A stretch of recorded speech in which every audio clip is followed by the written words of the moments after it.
Welcome back. Last time we finished up the cylinder head refresh. This time we'll be rebuilding the bottom end of the engine so we can bolt the cylinder head back on. The first order of business is installing new main bearings. Before they go in for good, I have to check the clearances to make sure they're in spec. I insert the shells into the block and then into the caps as well, after making sure their surfaces are as clean as can be. I purchased standard size bearings based on the color code in my crankshaft. Now, the first cap goes in with the bearings. Bolts get plenty of oil to make sure they torque properly. I torque the 15 foot-pounds first, or 20 Newton meters, and then tighten another 70 degrees.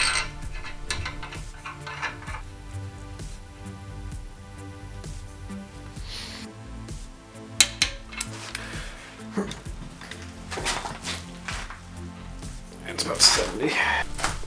Then, after calibrating my bore gauge with the measured width of the crankshaft journals, I measure the vertical and horizontal dimensions of the installed bearing. I make sure to check both the front and back of the bearing too to make sure it's consistent. It's also important to make sure the bearing is seated properly and neither halves are twisted.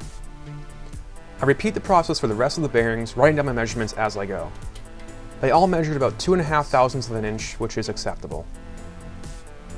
Unfortunately, I noticed some burrs in the bearings where the oil passes through. I considered getting a different set of bearings, but I was able to get all of them out with a pick. Definitely check for this, especially if you order glyco bearings. Plastic gauge isn't considered as accurate as a bore gauge, but I wanted to double check my measurements. I inserted the crankshaft and tightened the cap with a strip of plastic gauge laid across the journal. Put that right there.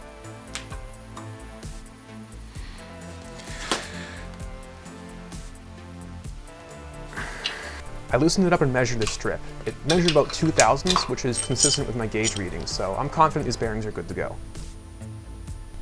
I checked the journal smoothness with a trick I learned in my engine building book. I scraped a copper penny across the journal and checked for a trail of copper. Despite some slight visual scratches, nothing was left behind. I tried polishing up the journals anyways using some crocus tape, but I wasn't able to improve the finish, so I moved on. I checked the bearing crush by loosening one of the main cap bolts and inserting a feeler gauge into the gap. This checked out too with about 5 thousandths of crush. This is a good thing to check and will make sure the bearings are being held in place properly and won't spin. With all the bearings measured, it's time to move on to the cylinders. I already know they have a bit of taper and out of round wear, but I'd already decided the best course of action was to deglaze them and have new rings installed. A deglaze hone made for my approximate cylinder size made them look new again, paying attention to my speed to try and get a 45-degree crosshatch. I did this for all cylinders, being sure to lubricate them and clean off all the sediment after when I was done.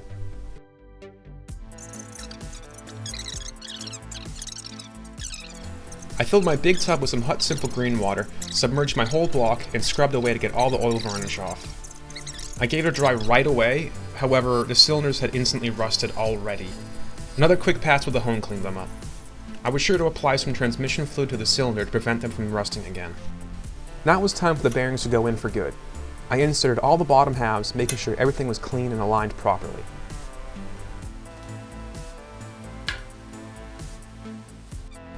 Before the crank goes in, it's a good time to install the oil squirters. I cleaned them up the best I could, installing the screws with blue Loctite to prevent them from loosening.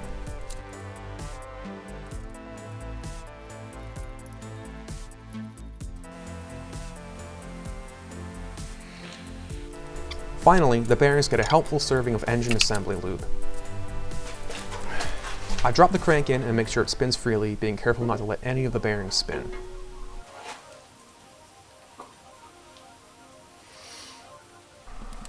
The main bearing caps got cleaned up and I inserted their bearings, making sure they were oriented correctly.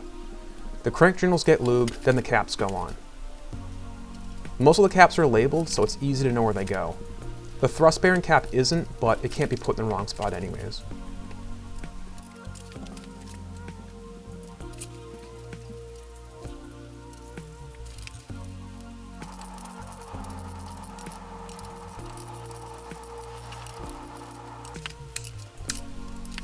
The main bolts get inserted and torqued with plenty of lube applied to make sure they torque properly. I started out with 15 foot-pounds, made sure everything spun okay, and then fully torqued them. I know my method for turning 70 degrees was a bit crude, but don't worry, I go back and redo it with the proper angle gauge later on.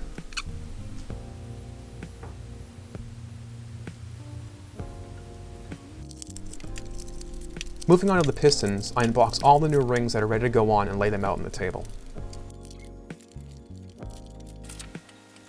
I insert the first rings into the cylinders, then square them up using a piston with a ring installed in the first groove to make sure they're aligned properly and at the right depth.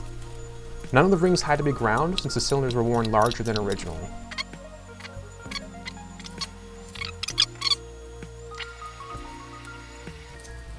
I also checked the gap at the bottom using a piston with no rings in it to slide it all the way down, but not past where it would usually travel. This gap was smaller as expected, but still within spec for all the rings. I repeated the whole process with the second and oil rings for all cylinders with everything in spec. So we're good there.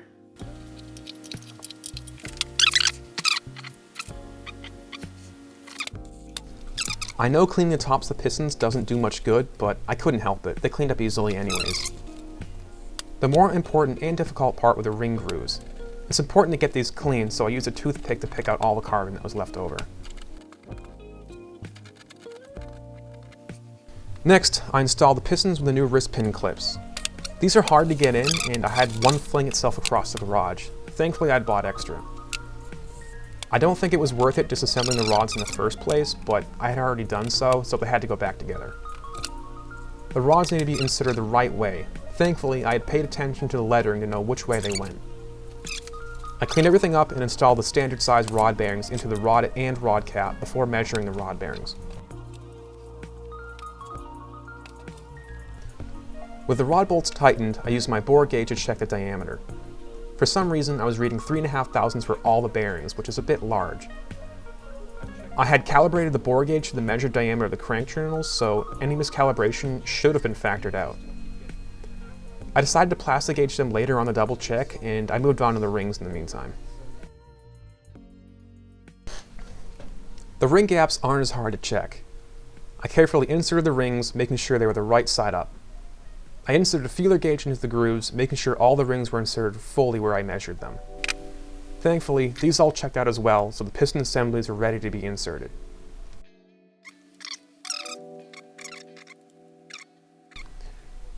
Next, I inserted the pistons, with the arrow on top pointing towards the front of the engine. I used a ring compressor to get them compressed, and they pushed in easily. Make sure it's seated.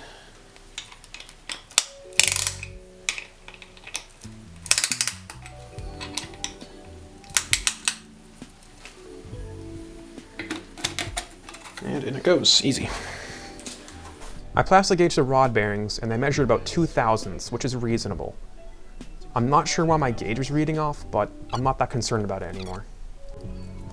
With all the measurements checking out, I cleaned and lubed the journals and bearings.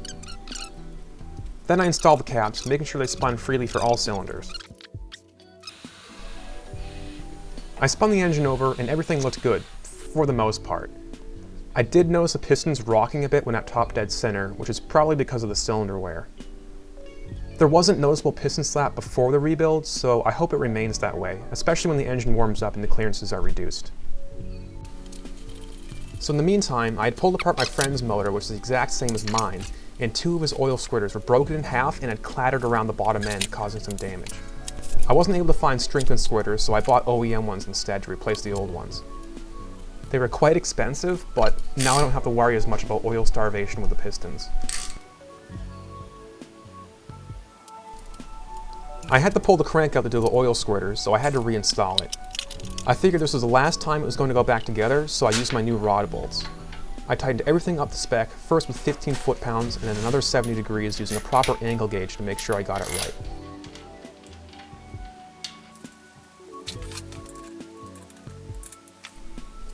This tool is straightforward. The clip keeps the gauge from rotating, and then I zero it out with a set screw and turn until it reads 70 degrees. I avoided using an extension since it can actually strain under load and throw off your readings.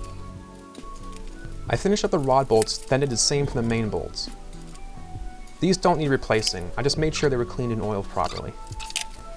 So at this point, the bottom end rebuild is done. There's still the oil pump and oil pan that need some work, but for now, the short block is finished up and ready to receive the cylinder head. As always, thanks for watching, feel free to like, subscribe, and stay tuned for the rest of the reassembly process.